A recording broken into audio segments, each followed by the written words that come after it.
1 মাসের মধ্যে আমরা কোনোদিন 1 কেজি গরুর মাংস কিনে খাইতে পারতাম না। অথবা 1 মাসে যে একটা পোল্ট্রি মুরগি রান্না করে খামো এরকম সামর্থ্য আমাদের ছিল না। আপনি চাইলে আমাদের এলাকায় খোঁজ নিয়ে দেখতে পারেন যে আমাদের সংসারটা আগে কিরকম আছিল। মানুষের যখন অভাবের মধ্যে ধরে মানে যেকোনো একটা পেরেশানির মধ্যে পড়ে তখন কিন্তু মানুষের ওই বিষয়টা খেয়াল থাকে না। মানুষ কি কারণে সুইসাইড করে? যখন তার কোনো কিছু ধ্যান খেয়াল থাকে না তখনই কিন্তু একটা মানুষ সুইসাইড করে। তখন তো আমার পিঠ পুরাটাই দেয়ালে ঠেকে গেছে যে আমি মা-বাবার কথার অবাধ্য হয়ে আমি সিঙ্গাপুরে আইছি। এখন এখানে আইসাও ধরা খাইছে।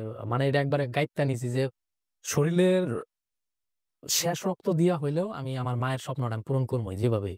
আমারে সবাই ওই কোম্পানির ক্যাম্পে ফোরম্যান লেবাররা যে জিন বইলা ডাকতো। আমি কিন্তু যা দেখেছি এগুলো সব বাস্তব। এগুলো হয়তো অনেকেই বলে যে তুই মানুষের সিম্পাথি নিয়ে খেলছস, মানুষের ইমোশন নিয়ে খেলছস। হ্যাঁ।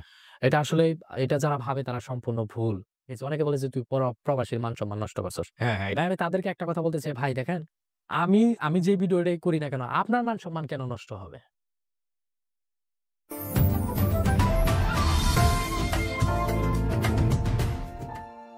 আসসালামু আলাইকুম প্রিয় দর্শক এবং শ্রোতা। আল্লাহ সর্বাবস্থায় আমাদের সবার মঙ্গল করুন সেই দোয়া এবং শুভকামনা জানিয়ে শুরু করছি। পরিবার থেকে দূরে থাকার কষ্ট কতটা তীব্র, কতটা গভীর সেটা ভাষায় প্রকাশ করা সম্ভব নয়। আজ এই মুহূর্তে ৭৫ লাখেরও বেশি প্রবাসী যোদ্ধারা এই কষ্ট সহ্য করে প্রিয়জনের মুখে হাসি ফোটানোর জন্য কঠোর পরিশ্রম করে যাচ্ছেন প্রতিনিয়ত। তাদের পাঠানো টাকায় দেশ এগিয়ে যাচ্ছে সমৃদ্ধির পথে। এই প্রবাসী যোদ্ধাদের না বলা গল্পগুলো তুলে ধরতে বিকাশের সাথে নিয়ে এসেছি প্রবাসীর অন্তরের কথা। প্রবাসী ভাই বোনেরা যারা এই অনুষ্ঠানটি এই মুহূর্তে দেখছেন, আপনাদের স্বপ্ন পূরণের গল্প, না বলা অনুভূতিগুলো লিখে বা ভিডিও করে আমাদেরকে পাঠাতে পারেন আমাদের ইমেইল অ্যাড্রেসে। ইমেইল অ্যাড্রেসটি হচ্ছে sharemystory24@gmail.com। আপনাদের গল্প ঘিরেই হবে বিকাশ রেমিটেন্স প্রবাসীর অন্তরের কথা। চলুন আজকে কে রয়েছে আমার সঙ্গে তার সঙ্গে একটু কথা বলি। আসসালামু আলাইকুম। ওয়ালাইকুম আসসালাম। আমি মোহাম্মদ মানিক মিয়া। আপনার বয়স? আমার বয়স আনুমানিক ২৮ হবে। 18 বছর বয়স। জন্ম জেলা টাঙ্গাইল। জি। মানিক ভাই, আমরা 28 বছরের গল্পটাই তুলে নিয়ে আসতে চাই। আচ্ছা। আমরা যখন খুবই ছোট, আমরা ২ ভাই, আমাদের কোনো বোন নাই। জি, ছোট তখন আমি লেখাপড়া করি না। আমার বাবা তখন আমাদের টাঙ্গাইল কিন্তু তাঁত শিল্পে বিখ্যাত। জি, তখন আমার বাবা তাঁতের কাজ করত। তাঁতের কাজের পাশাপাশি আবার আপনার আমাদের টাঙ্গাইলের ওই দিক দিয়ে যে ইরি ধান ক্ষেত যেগুলা, জি। ওই দিক দিয়ে যে ওই যে পানির মেশিন যেগুলো আছে। তাঁতের কাজ বলতে কি উনি তাঁতি ছিলেন? জি, জি, জি। আচ্ছা, আচ্ছা। তাঁতি ছিলেন। তো ইরি ক্ষেতের মধ্যে যে মেশিন এক সাইডে যে মেশিন করা ছিল যে আপনার পানি দিত ইরি ক্ষেতে। জি। ওইগুলার ড্রাইভার হিসেবেও আমার বাবা কাজ করত। ড্রাইভার বলতে মানে স্টার্ট দেওয়া? জি, জি। মানে যত্ন নেওয়া, স্টার্ট দেওয়া। আচ্ছা। আমাদের সংসার খুবই মানে খুবই অভাবে চলত। মানে আমরা ঐরকম যে আহামরি ভালো-মন্দ তখনকার ঐরকম ভাবে খাইতে পারতাম না। আর তখনকার আমার বাবা হাজিরায় কাজ করত, দৈনিক হাজিরা আপনার ৳৫০ থেকে ৳৬০। আপনি বড় ছেলে? না, না, না, আমি ছোট। ছোট? আমার বড় ভাই আছে। আপনি যে গল্পগুলো বলতেছেন এগুলো কি আপনার ছোটবেলায় নিজের চোখে দেখা? হ্যাঁ, হ্যাঁ, আমি যখন থেকে বুঝি আরকি। একটা ছেলে তো আপনার ৫ থেকে ৬ বছর হইলে তখন মোটামুটি বুঝতে পারে, স্মৃতি তৈরি হয়। জি, জি। জি। তো আমাদের সংসার খুবই অভাবে চলত। আমরা চাইলেও ভালো-মন্দ ঐরকম ভাবে কোনো কিছু খাইতে পারতাম না। আচ্ছা। কারণ ৳৫০-৬০ হাজিরা ঐরকম ভাবে ৩ জন মানুষ যে তাদের যে ভরণ-পোষণ এটা তখনকার আমলে একটু কষ্টদায়কই। খুবই কষ্টদায়ক। জি। হ্যাঁ, এইভাবে কষ্ট করতে আমার বাবা বলতেছে যে এইভাবে আর বাংলাদেশে টিকা যাবে না। এখন প্রবাসে পাড়ি দেওয়াটাই বেটার। তো এক পর্যায়ে আ আমার নানার বাড়ি থেকে ওয়ারিশের যে টাকাটা, যেটাকে ওয়ারিশের টাকা-পয়সা বলে। না, স্কুলে যাইতেন? আমার বাবা যখন আপনার সৌদি আরবে পাড়ি জমায় তখন ক্লাস 1-2 এরকম হয়তো আপনি এরকম পড়েন। হতে পারে। পাড়ি জমায় উনি মাত্র ৩০০ রিয়াল সেলারিতে। ৳২,৩০,০০০ খরচ করে উনি সৌদি আরবে যায়। তো মানে যা ছিল সহায় সম্বল সব বিক্রি হ্যাঁ, করে হ্যাঁ, দিলেন। সবকিছু বিক্রি করে উনি সৌদি আরবে চইলা যায়। তো যাওয়ার পর উনার মাত্র সেলারি হচ্ছে ৩০০ রিয়াল। বাংলাদেশী টাকায় সম্ভবত ৳৬,০০০। তো আচ্ছা। বাহিরে কাজ না করলে ওই টাকা-পয়সা ওইরকমভাবে উনি পাঠাইতে পারত না। যদি বাহিরে ওইরকম কাজের একটা সুযোগ সুবিধা থাকতো, উনি টাকা-পয়সা পাঠাইতে পারত। আমার ভাই এক পর্যায়ে লেখাপড়া বাদ দিয়ে দিল। আমার ভাই তখন আপনার ক্লাস 5 এ পড়ে সম্ভবত। ওই সময় বাদ দিয়ে দিয়েছেন হ্যাঁ, আসলে। উনি 5 পর্যন্ত পইড়া উনি লেখাপড়া বাদ দিছে। তো এখন আমাদের সংসার তো চালাইতে হবে। তখন আমার ভাই আপনার ওই যে আমাদের গ্রাম অঞ্চলে আইসক্রিম বিক্রি করে। ও! উনি আমার বড় ভাই যিনি উনি বিভিন্ন এলাকায় উনি আইসক্রিম বিক্রি করার জন্য যাইত। ওই অল্প বয়সেই? হ্যাঁ, ওই অল্প বয়সে। আমাদের তখন খুব অভাবের সংসার ছিল। তো এক আচ্ছা। পর্যায়ে উনি আইসক্রিম বিক্রি করতে যাইত। আমার ভাই আইসক্রিম বিক্রি করতেছে। তো যাই হোক বেশ কয়েক বছর যাওয়ার পর আমার বাবা চিন্তা ভাবনা করতেছে যে আমার ভাইকেও সৌদি আরবে নিয়ে যাবে। হুম। আমার ভাইকেও সৌদি আরবে নিয়ে যাবে। তো বেশ কয়েক বছর পর আমার ভাইরেও সৌদি আরবে নিয়ে গেল ঋণ ধার দেনা কইরাই কি আরকি। বলেন? ওর তো বয়সই হয় নাই। হ্যাঁ? ওর তো বয়সই হয় নাই ওই যে তখন। কয়েক বছর পর আপনার মানে তখন কি ও অ্যাডাল্ট? মানে অ্যাডাল্ট বলতে ওই 18 বছর হইছে তখন 12-13 বছর। আগের আগের জামানায় যখন যারা বিদেশ যাইত তারা কিন্তু তখন বয়সটা বাড়াইয়া যাইত। যদি বয়স হইতো আপনার 15 তখন আপনার বাড়ায় দিত 18 হ্যাঁ, বয়স বাড়াই দিত। 23-24 বানাইয়া তারপর আবার নিয়ে যেত। চলে যাইত। তো ওই যে আমি বললাম না যে বেশ কয়েক বছর পর আচ্ছা। তখন যার বয়স মানে 22-23 হয় নাই কিন্তু 15-16 বছর বয়স। হ্যাঁ, এরকমই 16-17 এরকম। আচ্ছা, তো নিয়ে গেল। তার বয়স 23-24 দিয়া আপনার সৌদি আরবে পাঠায় দিল। 4 লাখ 5 লাখ টাকা খরচ হইছে তখন আচ্ছা, নেওয়াতে। আচ্ছা। তো আমার ভাই সৌদি আরব যাওয়ার পর ঐরকম ভাবে কোন টাকা পয়সা দেয় নাই। তখন আমার ভাইয়ের যেই টাকাটা, ওই টাকাটার প্রেশার আমার বাবার উপর পড়ল। মানে আরো বিশাল অভাবের মধ্যে পইড়া গেলাম। দেনাটা এটা কিভাবে শোধ হবে? আমাদের পরিবারের খরচটা কিভাবে দিবে? তখন সম্ভবত আপনার আমাদের এই ব্র্যাক স্কুলে পড়ি সম্ভবত। হুম। ব্র্যাক স্কুলে পড়ি। তো আমি আগের থেকেই বিভিন্ন কাজে মানে বিভিন্ন কাজ করতাম। বিভিন্ন ভাঁজের কাজ করতাম। যে সময়টা পাইতাম তখন যেই কাজ পাইতাম আমি তখনই ওই কাজটাই করতাম। জমির কাজ থেকে শুরু করে হুম, সব ধরনের কাজ। আমি আমার এই লাইফে আমি অনেক কাজ করছি। জি। এক পর্যায়ে আমি হাই স্কুলে গেলাম। হাই স্কুলে গেলাম এই কষ্টের মাঝামাঝি। আমার বাবা হালকা পাতলা কিছু দিত। আমিও টাকা পয়সা খরচ কইরা নিজের লেখাপড়ার খরচও আমি চালাইতাম। কিন্তু আমার লেখাপড়া করার খুব ইচ্ছা ছিল। তো যখন 10 এ পড়ি তখন আপনার আমার লেখাপড়ার খরচটা তখন আরো মানে আমার বাবার পক্ষে দেওয়াটা একদম অসম্ভব হয়ে গেল। পরিবার চালানোটাও উনার জন্য বিশাল কষ্টকর হয়ে যাইতেছে। আর আমাদের গ্রাম অঞ্চলের ঐদিকে একটা প্রবলেম আছে যে সেটা হচ্ছে যে কেউ যদি অভাবে চলাফেরা করে, কাউকে যদি চারিদিক দিয়ে অভাবে ঘেরাও করে, তখন কিন্তু ওই মানুষগুলারে সবাই অবহেলা করে। তো এক পর্যায়ে আমাদেরকেও ঐরকমভাবে আপনার পাড়া প্রতিবেশী যারা আছে, তারাও অবহেলা করত। আমার নিজের মানুষ তারাই অবহেলা করত। তো আমরা আমরা আমার যে আমি যে জায়গার মধ্যে থাকতাম, আমার দাদির বাড়ি যেটা আরকি, ওই বাড়িতে আমার বাপ চাচারা উনারা হচ্ছে ৬ ভাই। ৬ ভাইয়ের আমার বাবা পাইতো ২% জায়গা, আমার আরেক চাচা পাইতো ২%। তো আমরা ২% জায়গার মধ্যে থাকতাম যে জায়গাটা খুবই কুচকাচ ছিল। ও! অনেক মানুষের অনেক কত। ২ শতক জায়গা। আপনারা হ্যাঁ, নিশ্চয়ই বুঝতে পারছেন। খুবই অল্প। তো আমরা তো আমার বাবা যখন সৌদি আরবে সর্বপ্রথম যায়, তখন আমরা একটা ছাপরা ঘরের মধ্যে থাকতাম। ছাপরা ছাপড়া। চিনেন কিনা হ্যাঁ, জানি না। চিনি, চিনি। ছাপড়া ছিল। ওই কোন রকম একটা টিন দেওয়া চারপাশে হ্যাঁ, বাঁশের হ্যাঁ। বেড়া। ছাপরা ঘরের মধ্যে থাকতাম। এরকম একটা বাঁশের দরজা যেটাকে কি ঝাপ বলে না কি জানি হুম, একটা বলে। হুম। ওরকম ঝাপের দরজার মধ্যে ছিলাম। মানে খুবই কুচকাচের মধ্যে ছিলাম। একটা সময় আমার এত অভাব দেখা দিছে যে ওই সময় কোন কাজ খুঁজে পাইতেছি না। আমার মামাতো ভাই রাজমিস্ত্রি। তো এসএসসি পরীক্ষার আগে আপনার? হ্যাঁ, তখন আমার মামাতো ভাইরে বলতেছি যে, "আমি তো কোন কাজ পাইতেছি না। তাইলে হুম। আমার একটা কাজের ব্যবস্থা করে দে।" তখন ওই বলল যে, "তাইলে আমার সাথে রাজমিস্ত্রির কাজই কর।" তো তখন আপনার ৳২০০ হাজিরা। আমি রাজমিস্ত্রির কাজ করি। ৳২০০ হাজিরা। আমি সকাল ৬ টায় যাইতাম, রাইতের ১০টা ১১টায় আসতাম। অথচ রাজমিস্ত্রির কাজ শেষ হয় আপনার বিকেল ৪ টার মধ্যেই। হ্যাঁ। তো তখন ১০টা ১১টার মধ্যেই কাজ শেষ হইতো। ১০টা ১১টা পর্যন্ত আমারে কাজ করাইতো। তো আমি কাজ করতাম। এক পর্যায়ে এভাবে কাজ করতে তখন আমি চিন্তা ভাবনা করলাম যে আমার দ্বারা সম্ভবত লেখাপড়া এতদূর যাওয়া সম্ভব না। কারণ আমি আমার পরিবারের যে একটা অবস্থা দেখতেছি, আমার ভাইও টাকা পয়সা দেয় না। আর আমার বাবার যে ইনকাম, এই ইনকাম দিয়ে আমার পক্ষে চাকরি পর্যন্ত যাওয়া কোনোভাবেই সম্ভব না। হুম। তার থেকে কি কাম? আমি আপাতত এসএসসি পরীক্ষাটা দিয়ে আপনার লেখাপড়া শেষ করে দেই। তো এক পর্যায়ে আমি মাটি কাটা শুরু করলাম। মানে এসএসসি পরীক্ষার সময় তো বিভিন্ন ফিস-টিস দিতে হয়। তারপর প্রাইভেটের যে খরচটা এগুলোও বহন করতে হয়। তো আমি রাজমিস্ত্রির কাজ করার পাশাপাশি যখন রাজমিস্ত্রির কাজগুলা শেষ হইতো তখন আমি আবার মাটি কাটার কাজগুলা করতাম। আবার বিভিন্ন সময় এই যে আমাদের ঐদিকে যে বয়েল আছে যেটাকে বলা হয় ধানের বয়েল, ওইগুলোর মধ্যে ধান ভাঙানোর কাজেও যাইতাম। এসএসসি পরীক্ষা দিয়ে আমি ২০১৫ সালে। জি। আমি ভোকেশনাল নিয়ে পড়ছি। তো আমি আমার আম্মারে মাঝে বুঝাইতাম, "আম্মা তুমি চিন্তা করো না। আমাদের দিন এরকম থাকবে না। উম কোন না কোন সময় এইরকম দিন এটা পরিবর্তন হবেই।" কারণ আমাদের এরকম একটা অভাবের সময় গেছে যে আমরা ১ মাসের মধ্যে আমরা কোনদিন ১ কেজি গরুর মাংস কিনে খাইতে পারতাম না। মানে ১ মাসের মধ্যে যে আমরা ১ কেজি গরুর মাংস কিনে খাইমু, এরকম সামর্থ্য আমাদের ছিল না। অথবা ১ মাসে যে একটা পোল্ট্রি মুরগি রান্না করে খামু, এরকম সামর্থ্য আমাদের ছিল না। আপনি চাইলে আমাদের এলাকায় খোঁজ নিয়ে দেখতে পারেন যে আমাদের সংসারটা আগে কিরকম আছিল।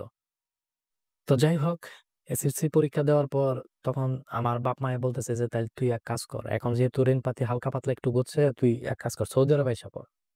এটা কে বলল বাবা? হ্যাঁ, আমার বাবা-মা উনারা সবসময় বলতেছে যে, "সৌদি আরবে যা উমরা-টুমরা করতে পারবি। টাকা-পয়সা কম কামাস, বেশি কামাস।" আমার আগের থেকেই ইউরোপের স্বপ্ন যে আমি সৌদি আরবে যাম না, সৌদি আরবে যামু পরে টাকা-পয়সা কামাইয়া। তো এখন বলতেছে যে, "তুই কোন দেশে যাবি?" আমি বললাম যে, "যেহেতু তোমরা আমারে ইউরোপে নিতে পারবা না, ইতালিতে যেহেতু পাঠাইতে পারবা না, এত টাকা-পয়সা যেহেতু নাই, তাইলে আমারে সিঙ্গাপুর পাঠাইয়া দাও।" তখন আমি আপনার 2017-র দিকে সিঙ্গাপুর যাই আপনার আনস্কেলে, স্কেল ছাড়া। আচ্ছা। 5,70,000 টাকা খরচ হয়। সব টাকাই ঋণ। সিঙ্গাপুরে একটা চায়না কোম্পানিতে যাই। তখন আমার বেসিক স্যালারি হচ্ছে আপনার $17 আরকি। কোম্পানিটা খুব একটা সুবিধার না। মাস শেষে দেখা যায় যে $430 হয়তো সর্বোচ্চ বেশি কষ্ট করলে হয়তো ওভারটাইম যদি হয় $500 এরকম আসে। তো তারপরেও কষ্ট করতেছি যেহেতু মা-বাবার পারমিশন ছাড়াই আমি সিঙ্গাপুরে আইছি। উনাদের টার্গেট ছিল যে আমারে সৌদি আরবে পাঠায় দিবে। কিন্তু আমি তো মা-বাবার কথা না শুইনা সিঙ্গাপুরে আইসা পড়ছি। শুধুমাত্র ইউরোপের স্বাদটারে নেওয়ার জন্য। হ্যাঁ, ইউরোপের স্বাদ নেওয়ার জন্য। কিন্তু এখানে আসার পর যে আমি এত বড় একটা মানে বেকায়দার মধ্যে পইড়া যাবো আমি কখনো ভাবতে পারি নাই। চায়না কোম্পানিতে কি কাজ করতেন? আমি কনস্ট্রাকশন এ কাজ করতাম। আচ্ছা, ওখানে কনস্ট্রাকশন, হ্যাঁ। হ্যাঁ, জি। আমি ওই কোম্পানিতে যতগুলা চায়না দেখছি একটা চাইনিজের ব্যবহার ভালো না। আমি কষ্ট করি এত পরিমাণে কষ্ট কারণ আমি বাংলাদেশে অত কষ্ট করি নাই। মানে সিঙ্গাপুর যাওয়ার পর যে কষ্টটা করছি হুম। আমাদেরকে দিয়ে শুধু রড ক্যারি করাইতো। রড যেগুলা কনস্ট্রাকশন এর কাজ তো এই যে রড ক্যারি করতে, করতে আমার এই যে চামড়া আপনার হয়ে গেছিল। মোটা। হ্যাঁ, মোটা হয়ে গেছিল। তো প্রচুর কষ্ট হইতো। মাঝে, মাঝে চিন্তা করি যে মনে হয় যে ওই দেশে আপনার আবার রড কাটার মেশিন আছে। হুম। মাঝে, মাঝে চিন্তা করতাম যে আসলেই এত কষ্ট সহ্য হয় না। মনে হয় নিজের হাত নিজেই কেটে ফেলাই।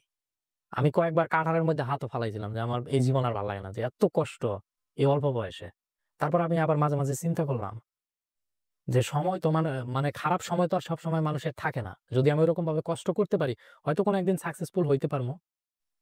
তো এইভাবে কাজ করতেছি, কাজ করতেছি। এক পর্যায়ে আমাদের ব্যাচের যে ১০ থেকে ১২ জন আ গিয়েছিল, উনারা এক পর্যায়ে আপনার বাংলাদেশে ওদেরকে পাঠাইয়া দিছে। কোম্পানিতে কাজ নাই, কাজ খুবই অল্প। তখন আমি চিন্তা করতেছি যে সবাইরই যেহেতু পাঠায় দিতেছে, আমারে যদি পাঠায় দেয় তাহলে তো আমি আরো বিপদের মধ্যে পইড়া যাবো। আমি তো আ সিঙ্গাপুরে আসছি টোটালে হয়তো ৭ মাস, ৮ মাস এরকম হইবে। ঋণ করে আসছি। হ্যাঁ, ৫ লক্ষ ৬ লক্ষ টাকার সবগুলোই ঋণ। তো এখন আমারে যদি এই মুহূর্তে পাঠাইয়া দেয়, তাহলে তো আমি বিশাল বিপদের মধ্যে পইড়া যাবো। তো একদিন একটা কাজ চাইনিজদের কথা তো আর ঐরকম বোঝা আর চাইনিজেরা ইংলিশ খুব কম বলে। আমি সিঙ্গাপুরে যাওয়ার পর যা দেখছি ওরা ইংলিশ খুবই কম পারে। আমি যে কাজের সাইটে কাজ করছি ওরা চাইনিজ ভাষায় কি কয় না, না কয় কিছু বুঝি না। তা যেকোনো একটা কাজের কথা বলছে সেটা হচ্ছে আপনার এই যে এই বাংলাদেশের রড যে সরি আপনার ওয়াল যে ভাঙে ব্রেকার মেশিন যেটাকে বলা হয়। এই যে এভাবে চোক্কা মাথায় ওই চাইনিজ ভাষায় ওইটা আমারে আনতে বলছে। আমি তো কিছুই বুঝি নাই যে কি কইছে না, না কইছে। তো আমি কয়েকবার কইছে বুঝি নাই। তো আমার রাগের মাথায় বলতেছে যে মানে তোরা কালকে বাংলাদেশে পাঠায় দিও। আমি কই এটা বিশাল বিপদের মধ্যে পড়লাম। ও তো এইভাবে কইয়া, কইয়া আরো ১০-১১ জন মানুষ বাংলাদেশে অলরেডি পাঠাইয়া দিছে। আর কোম্পানিটা চাইনিজ তো ওরা যা কয় তাই শোনে। আচ্ছা। ঠিক আছে? তো ওই মুহূর্তে আমি সম্ভবত আপনার ৳২,০০,০০০ টাকার মতন বাংলাদেশে পাঠাইছি ৮ মাস। হুম। ৮ মাসের মধ্যে। তো ৳২,০০,০০০ টাকা পাঠাইছি। এখন আমার মাথায় মানে মানে আমি এখন আর চোখে কিছু দেখতেছি না। যেহেতু কইয়াই ফেলাইছে যে তোরে আমি বাংলাদেশে পাঠায় দিমু তাইলে তো 100% সিউর ও আমারে বাংলাদেশে পাঠাইয়াই দিব। তো ওই টাইমে আমারে আবার একটা রুমের ভিতরে এরকম একটা রুমের ভিতরে মানে ওয়াল ভাঙার জন্য ওই মেশিনটা দিছে। কারণ আমি ভাবতেছি যে ও যেহেতু আমারে পাঠাইয়াই দিব আমার তো বুদ্ধি একটা করতেই হইব। আমারে যে মেশিনটা দিছে ওই মেশিনটা মানে একটা ওয়ালের মধ্যে করতেছি তখন আমি নিজে চিন্তা করতেছি যে আমার টাকা তো যেভাবে হোক আমার উঠাইয়া নিতেই হইব। এই টাকা যদি আমি না উঠাইয়া নিতে পারি আমি বাংলাদেশে যেয়ে তো আমি বিশাল বিপদের মধ্যে পড়বো। হুম। মানে আমি তো পুরাই ঋণ। তো আমি আবার কি করছি আমার এই যে হাতটা দেখতে পাইতেছেন এই ও! হাতের উপরে আপনার ওই যে ওইটা কিন্তু ৫ থেকে ৬ কেজি ওজন হয়। হাতের উপরে আমি ওই মেশিনটা ফালাইছি। মানে আপনি যেহেতু আমি বাংলাদেশে এমনেও যাবো কিছু টাকা নিয়েই যাবো। তো সিঙ্গাপুরে কিন্তু ইনজুরিতে পড়লে যেকোনো মানুষ একটা ইনজুরিতে পড়লে অনেক টাকা পয়সা পায়। তো আমি প্রথমত অবস্থায় হ্যান্ড গ্লোভস পরা অবস্থায় হাতের উপর ওই মেশিনটা একবার ফালাইছি। একবার ফালানোর পর আপনার এই আঙুলটা ফুইলা গেছে গা। তো আবার ২য় বার যখন দিছি তখন মনে করেন যে এই আঙ্গুলের এই যে নখটা আছে না এই নখটা ছুইটা গেছে গা। ৩য় বার যখন দিছি তখন এই যে ফাটাটা দেখতে পাইতেছেন, এই যে ফাটা, এই ফাইটা গেছে। ৪র্থ বার আমি দিবার আর সাহস পাই নাই যে ৪ বারের মাথায় যে আমি ওই মেশিনটা আমার আঙুলের উপর ফালামো, আমার পক্ষে আর সম্ভব হয় নাই। কারণ এত ব্যথা আমার পক্ষে সহ্য করা সম্ভব না। ৩ বার দেওয়ার পর আমি নিজেই চোখে কিছু দেখি না। তো এক পর্যায়ে ওই চাইনিজ ফোরম্যান আইছে। এখন আমি যদি আ ও আমারে বলতেছে যে, কেমনে এই বিষয়টা ইয়াটা হইলো? মানে তোর হাতের উপর এটা কেমনে পড়ে?" আমি পরে, পরে বলছি যে, "দেখ আমি এক হাত দা করতেছি, মেশিনটা দিয়া ওয়াল ভাঙতেছি। আ আর আরেক হাত সরি এক হাত দা ওয়াল ভাঙতেছি, হাতে ৩ ফসকা জিনিসটা এই আঙ্গুলের উপর পড়ছে। কয় কেমনে পড়লো? আমি পরে বলছি যে, "আমি নিচের থেকে ওই যে পাথরের যে খোয়াগুলা ওগুলা সরাইতেছি আর ওই মেশিনটা হাত ফসকা পইড়া গেছে।" পরে বলতেছে যে, "এক হাত দিয়ে কেমনে ওইটা তুই করতেছস, ওয়াল ভাঙতেছস? ওটা তো ২ হাত দিয়েও ধইরা রাখা যায় না।" আর আমিও বিপদের মধ্যে পইড়া গেছি যে, আসলেই তো এটা ২ হাত দিয়েও তো করা যায় না। পরে বলতেছে, "আয় তোরে অফিসে নিয়া যাও।" সিঙ্গাপুরে আপনার আবার কাজের সাইটে সেফটি ম্যানেজার আছে। ওরা যদি দেখে তাইলে ভালোভাবে নিরাপত্তা দেয়। এমনকি চিকিৎসার যে ব্যবস্থাটা ওইটা আরো গুরুত্বপূর্ণভাবে ওরা করায়। আর সেফটিটা যদি আমি যে প্রজেক্টে কাজ করি যে কোম্পানির সাথে, ওই কোম্পানির যদি কোনো একটা লেবার গুরুতরভাবে আহত হয় অথবা যেকোনো একটা সমস্যা হয় তাহলে কিন্তু ওই কোম্পানির জবাবদিহি কিন্তু ওই সেফটির কাছে দিতে হবে। এমনকি ওই কোম্পানি নেক্সট টাইম আর কোনো প্রজেক্টের কাজ পাইবো না। আচ্ছা। এখন ওরা ওই ফোরম্যানের চিন্তা করতেছে যে ওরে যদি সেফটি ম্যানেজারের সামন দিয়া নিয়া যায় তাহলে আমাকে কোম্পানির একটা বদনাম হয়ে যাইব। তো এইজন্যে ওই আমারে সেফটি ম্যানেজারের ফাঁক দিয়ে নিয়া যাইতেছে। আমি আবার চিন্তা করতেছি যে সেফটি ম্যানেজারের সামন দিয়ে যাবো। ও আমারে কোনোভাবেই যাইতে দিতেছে না। পরে এক পর্যায়ে কোম্পানির অফিসে নিয়ে গেল। কোম্পানির অফিসে নেওয়ার পর এক পর্যায়ে আমারে মানে জেরা করতেছে যে, "এটা কেমনে সম্ভব? মানে তুই যে বলতেছস এক হাত দা তুই মেশিনটা ডিল করছস, আরেক হাতের উপর তোর এই জিনিসটা ফসকা পইড়া গেছে। এটা তো কোনোভাবেই একটা মানুষ সম্ভব না যে এক হাত দা করব।" পরে বলতেছে, "আমি এই জায়গায় মেশিন আইনা দিমু, তুই এই জায়গায় কইরা দেখাবি।" আমি কই, "আচ্ছা সমস্যা নাই। তুই মেশিন নিয়ে আয়, আমি কইরা দেখামু।" পরে পরে বলতেছে যে, "তোর এক কাজ করি, তোরে কোম্পানিতে রাখবো না।" তা আমি তো জানি যে কোম্পানিতে তোরা রাখবি না এটা আমি আগেই জানি। কোম্পানিতে রাখবি না দেখেই তো আমি এই কাজটা কইরা বইছি। কোম্পানিতে যদি কোনো সমস্যা হয়, কোনো লেবার যদি এমওয়ানে যায়া কেস করে, যাওয়ার পর যদি কেস করে ওইটা সরকারিভাবে ওই কোম্পানির উপরে একটা প্রেশার পড়ে। আচ্ছা। পরে আমি বলতেছি যে আমি এমওয়ানে গিয়ে তগর নামে কেস করব। এক পর্যায়ে বাঙালি ফোরম্যানের মাধ্যমে ম্যানেজ করতেছে, "তাইলে এক কাজ করো, তোমারে এত ডলার নিয়া দেই, তুমি যাওগা।" দেশে চলে যাও। হ্যাঁ। পরে এক পর্যায়ে তখন আমি তো জানি যে আমরা আগেই পাঠাইয়া দিব। পাঠাইয়া দেওয়ার কারণেই কিন্তু এই ঘটনাটা ঘটানো। তো এক পর্যায়ে আমি ওখান থেকে $১৫০০ পাই। মাত্র? মাত্র $১৫০০। $১৫০০ পাই। আ ওখানে সিঙ্গাপুরে কিন্তু আমি খাওয়া-দাওয়ায় অনেক কষ্ট করছি শুধুমাত্র টাকা সেভ করার জন্য। পরে $১৫০০ হাতের আঙুল বিসর্জন দিয়ে $১৫০০। আমি $১৫০০ নিয়ে কত সালের গল্প আনুমানিক? এটা ২০১৭ ১৭ এর গল্প। জি। ভেঙে আপনাকে দেশে পাঠিয়ে দিল। হ্যাঁ, পরে আমি বাংলাদেশে ব্যাক করি। এটা কিন্তু পুরাটাই সিক্রেট। আজকে যেই বিষয়টা সিঙ্গাপুরের যেই কেউই জানে সিক্রেট না। বিষয় অনেক সিক্রেট বিষয় আমার অনুষ্ঠানে আসলে বের হয়। সমস্যা নাই। এটা কিন্তু আজকে সর্বপ্রথম মানে ফাঁস মিডিয়ার করতেছে। সামনে। আগে কিন্তু কখনো কেউ কখনো জানে না। মিডিয়ার সামনে ফাঁস করি নাই। না নিডটা দেখেন আপনারা। ও যে কাজটা করছে এটা, যে আমি যদি অল্প কিছু অর্থ দেশে নিয়ে যেতে পারি, আমাকে তো পাঠাই দিবে এবং সেটার জন্য সে তার আঙ্গুলটাকে ক্ষত করেছে। আমার কিন্তু কোম্পানি থেকে ট্রিটমেন্ট করাইছে। সিঙ্গাপুরের যে মাওয়ালসাত হসপিটাল যেটা, ওই হসপিটালে আমারে ট্রিটমেন্ট করাইছে। এমনকি তান তক সিং হসপিটাল, সিঙ্গাপুরের ২ টা হসপিটালই বড়। মাওয়াসাত হসপিটাল আর হচ্ছে তান তক সিং হসপিটাল। যেটা তান তক সিং হসপিটাল ওটা হচ্ছে সরকারি। আর মাওয়াসাত হচ্ছে প্রাইভেট। তো ওই হসপিটালে ট্রিটমেন্ট করায় আমার এমন ওষুধ দেয় যে আগের দিন খাইলে পরের দিন মানে কাঁটাটা শুকিয়ে যায়। আমি আবার কি করতাম? হাত দিয়ে ইয়ে করত। হ্যাঁ, ওই যে আপনার সুই দিয়ে না শুকায়। হ্যাঁ, সুই দিয়ে খোঁচায় মানে কাঁচা বানাইতাম। আর চুরি করে তেঁতুল খাইতাম। মানে যাতে না শুকায়। হ্যাঁ, যাতে না শুকায়। কিন্তু কিছু কখনো ভাবছেন যদি এরকম হয় যে হাড়টায় ইনফেকশন হয়ে গেল কোন কারণে? লাইক মাথায় আসে না শুধু টাকার কথাই। মানুষের যখন অভাবের মধ্যে ধরে, মানে যেকোনো একটা পেরেশানির মধ্যে পড়ে তখন কিন্তু মানুষের ওই বিষয়টা খেয়াল থাকে না। মানুষ কি কারণে সুইসাইড করে? যখন তার কোনো কিছু খেয়াল থাকে না তখনই কিন্তু একটা মানুষ সুইসাইড করে। তখন তো আমার পিঠ পুরাটাই দেয়ালে ঠেকে গেছে যে আমি মা-বাবার কথার অবাধ্য হয়ে আমি সিঙ্গাপুরে আইছি। এখন এইখানে আইসাও ধরা খাইছি।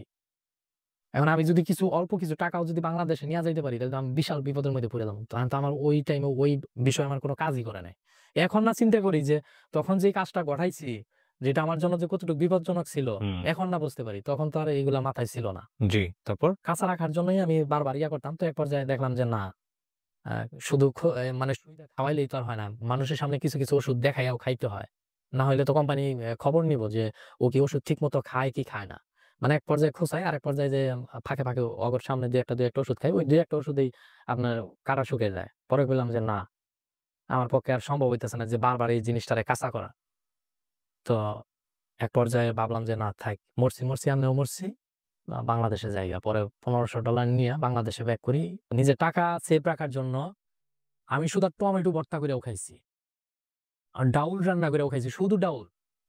মানে শুধু ডাউল। মানে খরচ সেভ করার জন্য শুধু ডাউলও ৩ বেলা আমি রান্না কইরা খাইছি এই সিঙ্গাপুরে। আর টাকা সেভ করার জন্য আমি সিঙ্গাপুরে কোন জায়গায় বেড়ানোর জন্য যাইতাম না। এই হঠাৎ আমি মনে হয় ৮ থেকে ৯ মাসের ভিতরে সিঙ্গাপুর আপনার মেরিনাতে সম্ভবত একবার গেছিলাম।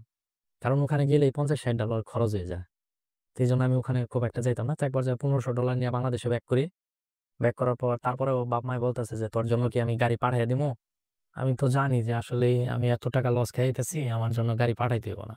অনেক করছে যে, "তাই কি হইছে?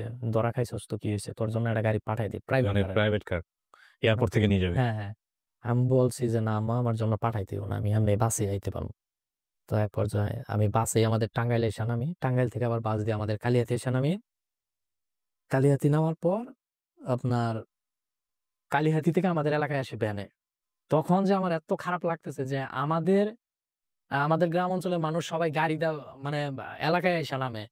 আমার মাই যদিও বলছে কিন্তু আমি তো বুঝতে পারতেছি যে আমি কতগুলা টাকা লস দিয়ে আইছি। এই মুহূর্তে ৪-৫ হাজার টাকা খরচ করে তো আমার জন্য গাড়ি পাঠানোটাও ঠিক না। তখন আমার আরো বেশি খারাপ লাগছে যে আমি যখন ভ্যান দিয়ে আমার এলাকার মধ্যে নামছি। তখন আসার পর কেমন জানি আরো অবহেলার ইয়ার মধ্যে পইড়া গেলাম যে চারিদিক থেকে অবহেলা। যে বন্ধু-বান্ধব কেমন জানি করে। নিজের আত্মীয়স্বজন কেমন জানি দাম পাই না। মানে তখন আরো বিশাল অভাবের মধ্যে পইড়া গেলাম। আমি আবার আমার বাপ-মার কাছে আমি মুখ ফুটে বলতে পারতেছি না যে, "আম্মা হুম, আমার আবারও বিদেশ পাঠাইয়া দাও।" হুম। আমার মার এই সাহসটা আমার পাইতেছি না। তো এক পর্যায়ে আমার মা এবং বাবা বলতেছে যে ৩ মাস যখন আমি সিঙ্গাপুর থেকে ব্যাক করছি বাংলাদেশে ৩ মাস হইছে তখন বলতেছে যে, "আ বাবা তাইলে তো আমরা ধরা এমনেও খাইছি, অমনেও খাইছি। হুম। তুই আবার সৌদি আরবে জাগা। টাকা-পয়সা ধার দেনা কইরা পাঠাইয়া দেই।" তখন আমি সৌদি আরবে গেলাম। হুম। বলদিয়া কোম্পানিতে গেলাম। যেটাকে বলা হয় রুট ক্লিনার। এটা সৌদি আরবে? হ্যাঁ, সৌদি আরবে ৳৫,৭০,০০০ খরচ হয়। তখন ওকে। আ ২০১৭ র লাস্টের দিকে আরকি। হুম। সৌদি আরবে যাই। তখন আমি ঐরকম একটা জিদি আমি নিয়া গেছি যে আমি সাকসেসফুল না হইয়া আমি বাংলাদেশে ব্যাক করতেছি না। তখন আমি আমার আম্মারে বইলা গেছি যে, "আম্মা আমার সেলারি তখন ৳৭০০ মানে আমার বাপের কোম্পানিতেই।" আচ্ছা, আচ্ছা। হ্যাঁ, আমার বাপের কোম্পানিতেই। আমার বাপে তো গেছে অনেক আগে। তখন তাদের সেলারি কম ছিল। কিন্তু তারপরে সেলারি ৳৭০০ বানাইছে। আম্মারে বলতেছি, "আম্মা আমি সৌদি আরব যাওয়ার পর আমি ৳৫০,০০০ মাস কামাবো। যেভাবেই।" তো সৌদি আরবে গেলাম। আমার মায়ের স্বপ্ন ছিল একটা বাড়ি করা। তো আমি তো মনের ভিতরে মানে এটা একবারে গাইত্যা নিছি যে শরীরের শেষ রক্ত দিয়া হইলেও আমি আমার মায়ের স্বপ্নটা আমি পূরণ করবোই যেভাবেই। তো সৌদি আরবে গেলাম।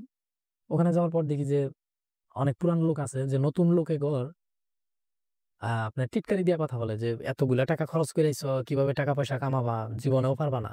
এই সেই হ্যান-ত্যান বক্কর-চক্কর। তো আমি বলতাম পুরান লোকেরে বলতাম যে, "ভাই আমরা তো নতুন আইছি আমি। এনে তো টাকা কামানোর কোনো সোর্স পাইতেছি না ভাই। আমার একটু শিখাই দেন না। কেমনে কি টাকা কামাইতে হয়?" বিদেশে কিছু ভাই ব্রাদার আছে এরা মানে সহজেই কইব না। আপনার টাকা কামানোর সোর্সটা দেখাই দিব না। হুম। কিছু লোক আছে। তো আমারে কেউ শিখায় না যে কেমনে টাকা কামাইতে হয়।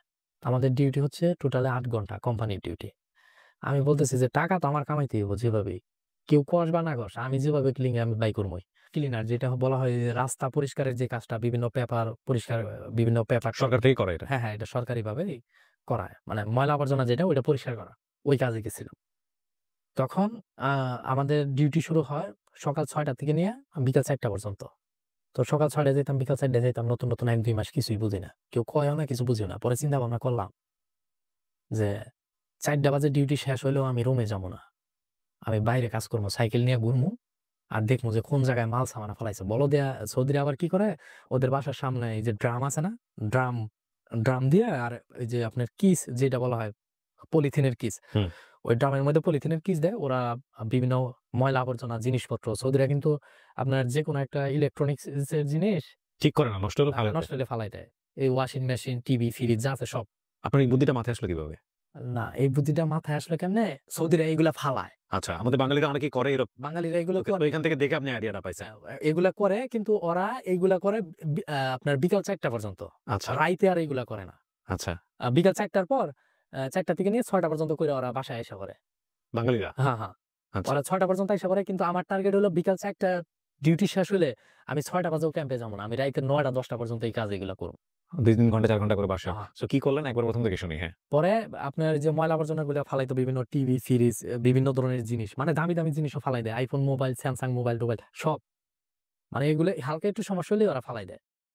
তো এগুলা দেখা গেছে যে বিকেল ৪ঃ০০ বাজে ডিউটি শেষ হইলে ৪ঃ০০, ৫ঃ০০, ৬ঃ০০, ৭ঃ০০, ৮ঃ০০, ৯ঃ০০, ১০ঃ০০ পর্যন্ত যদি এই কাজটা করি তাইলে আমার ৬ ঘন্টা মানে আমি বাইরে এই ধরনের কাজ করতে পারতেছি। তো এর মাঝে আবার বিভিন্ন সৌদিরা ডাক দিয়া হালকা পাতলা কাজ করাইয়া ৳২০-৳৫০ দিয়াও দেয়। বাসার মধ্যে? হ্যাঁ, আচ্ছা। তো এগুলা দিয়ে দেয়। তো এইভাবে দেখলাম যে আমি অনেক ধরনের সামান পাই। মানে অনেক সামান। এমন পরিমাণে সামান পাই যে ১ সপ্তাহে মাল জমাইলে মনে হয় যে এরকম রুম ৩-৪ টা আমি ফিল আপ করে ফেলাইতে পারব। ওরে বাবা! এত পরিমাণে মাল পাওয়া যায়। এগুলো এখন সরকার কিছু বলে না, না? না, এটা বলদিয়াদের জন্য এটা বৈধ। কারণ সৌদি সরকার জানে। ও বলদিয়া মানে হচ্ছে আল্টিমেটলি আপনারা যারা ক্লিন করেন এদেরকে বলদিয়া বলা হয়। নাকি বলদিয়া কোম্পানির পক্ষ থেকে যারা কাজ করে এদের জন্য বৈধ?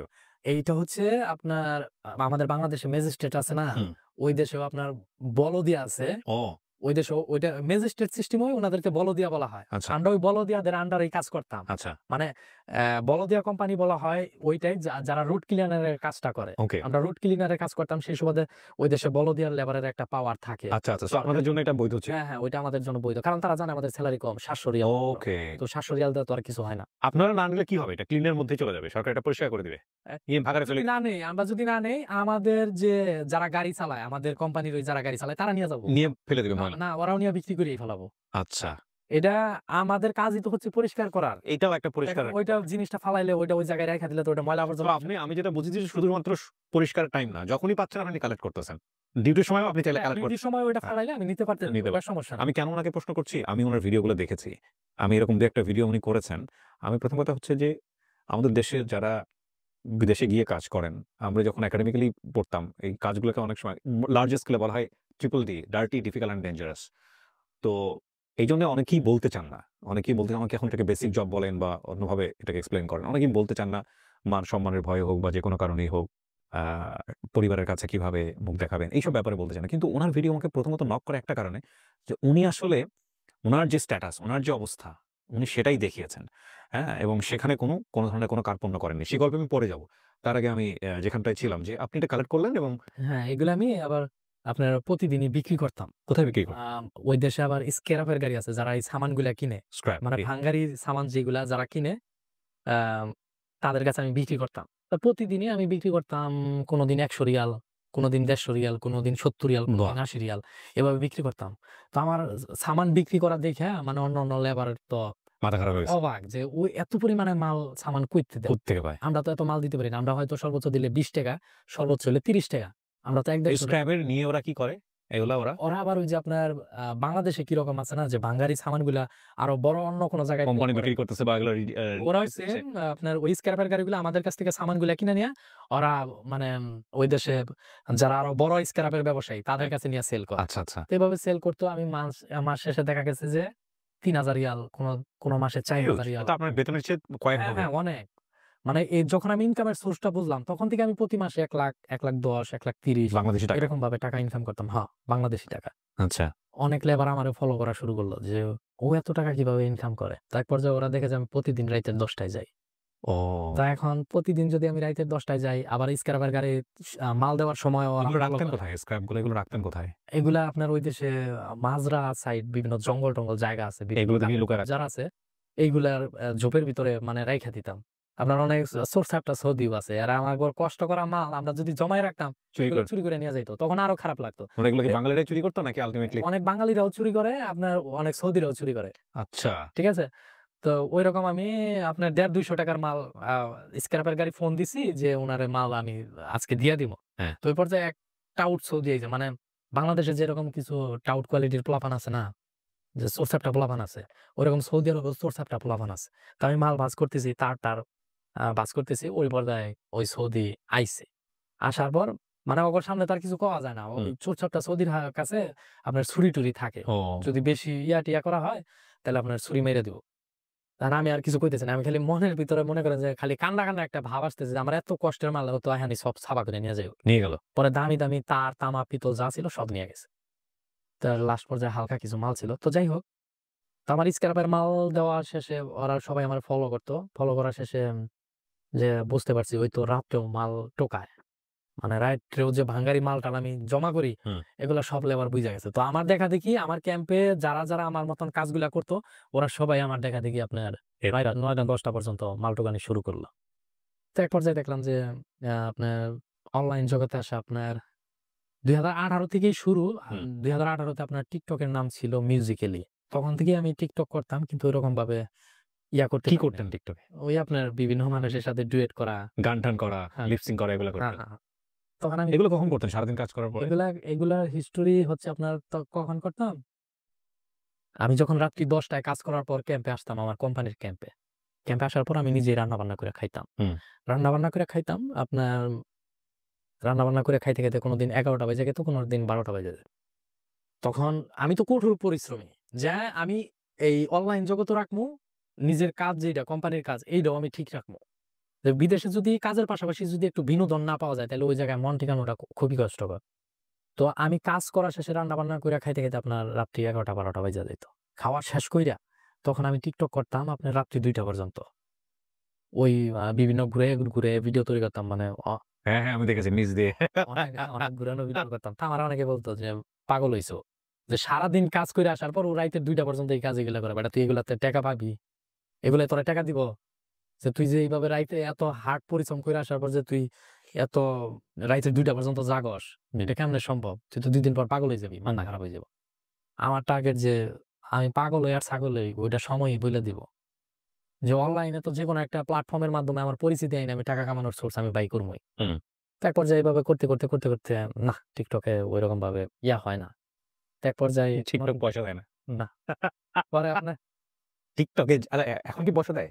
সরি, না, এখন এখনো দেয় না। টাকা পয়সা পাবো। বিশ্বাস করেন আমি আপনাদের একটা কথা বলি। TikTok এ যে পরিমাণ আমাদের ছেলেমেয়েরা যে পরিমাণ সময় দেয়, with due respect, a TikTok এ যদি জানি না এখন কি অবস্থা, আমি যেহেতু TikTok করি না।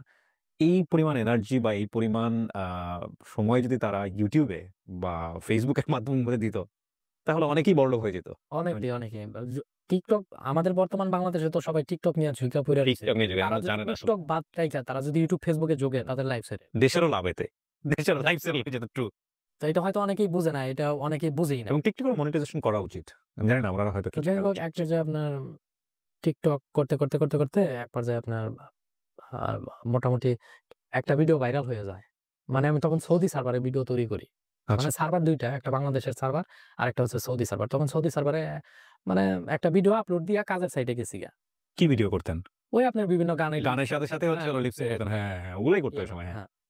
একটা ভিডিও করে গেছি তখন কাজের সাইটে কিছু অনেক বন্ধু-বান্ধব বলতেছে, "কিরে তুই কি টিকটক ভিডিও বানাইলি? তোর ভিডিওর সাথে না সবাই ডুয়েট করতেছে।" ও আচ্ছা। আমি কই, "কি ভিডিও বানাইলাম?"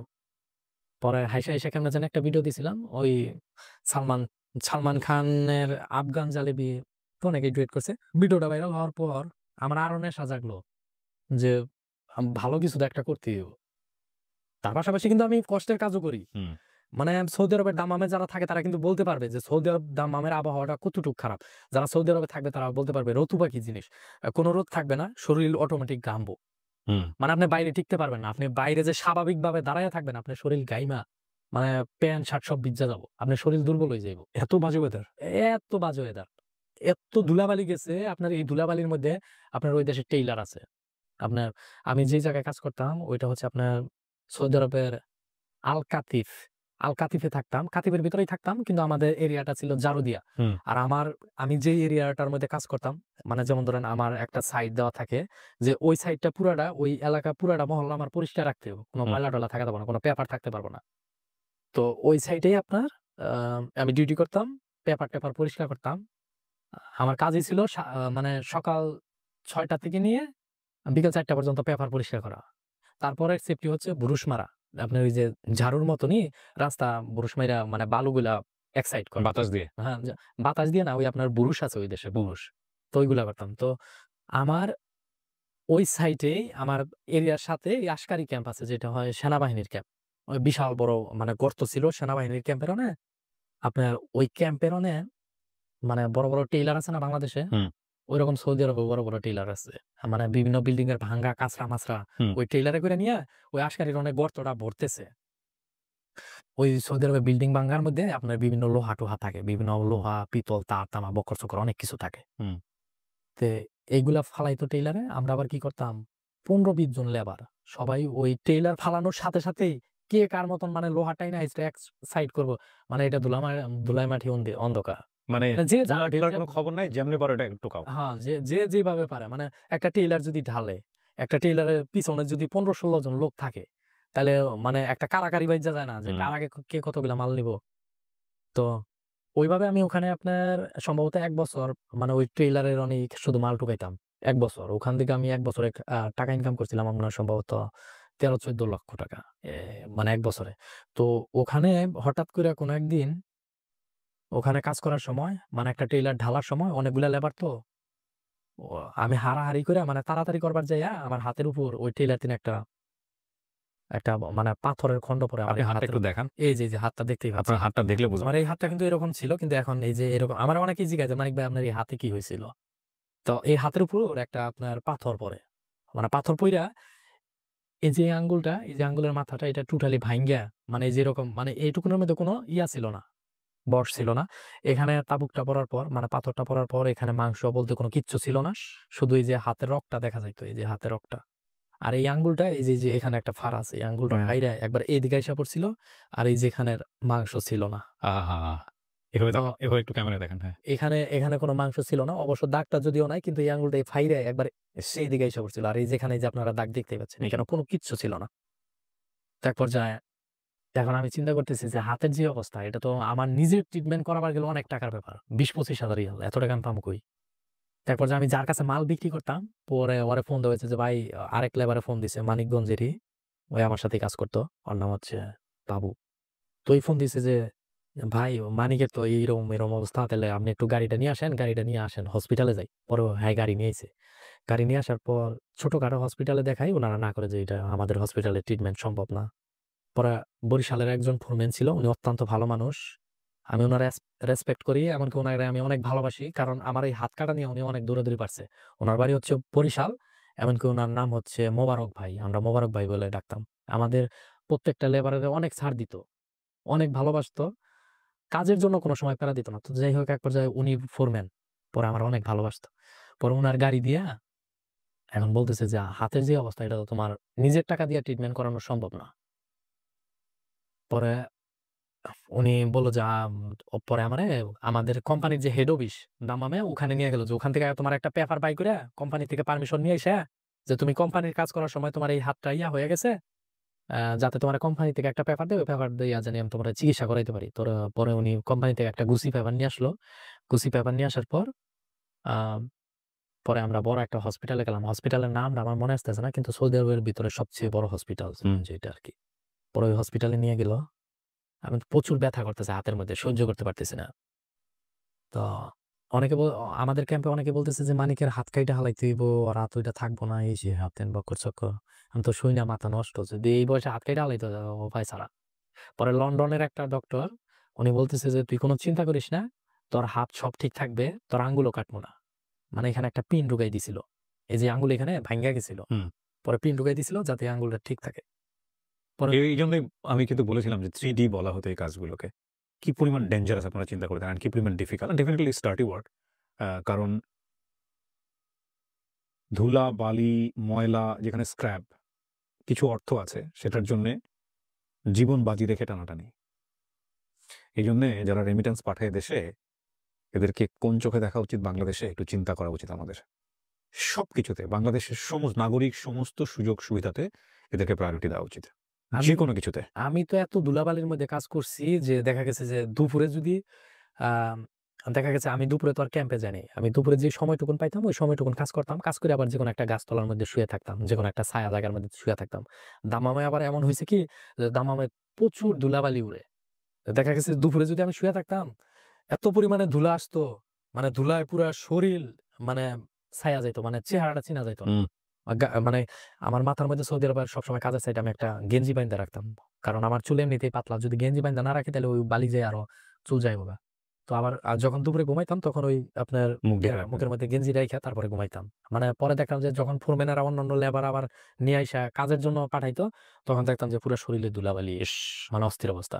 তো যাই হোক আমি প্রচুর ধুলাবালির মধ্যেও কাজ করছি। অনেক ধুলাবালি। ওইটা আমার কোম্পানিতে যারা আছে তারা বলতে পারবে যে আমি যে আজকে এই জায়গায় হিস্টোরিটা বলতেছি, তারা এই হিস্টোরিটা দেখলে অবশ্যই বলবে যে আমি কি পরিশ্রম করছি। শুধুমাত্র আমার ওই কোম্পানির ক্যাম্পে বলতে পারবে। এমনকি আমার কোম্পানির ক্যাম্পে যে সমস্ত লেবার আছে তারা সবাই বলতে পারবে যে আমি মানিক, আমি ওই কোম্পানিতে কি পরিশ্রম করছি। আমার ওই কোম্পানিতে যদি কোন নতুন লেবারও যায়, তাদেরকে বলে যে মানিক ভাই কিভাবে এত টাকা কামাইলো, কিভাবে কি করলো। উনারা এখনো বলে যে মানিক ভাইয়ের মতন পরিশ্রম করতে গেলে তোমার এই পৃথিবীতে ২ বার করে জন্ম নেয়া হল লাগবো। তাও তুমি মানিক ভাইয়ের মতন পারবা না।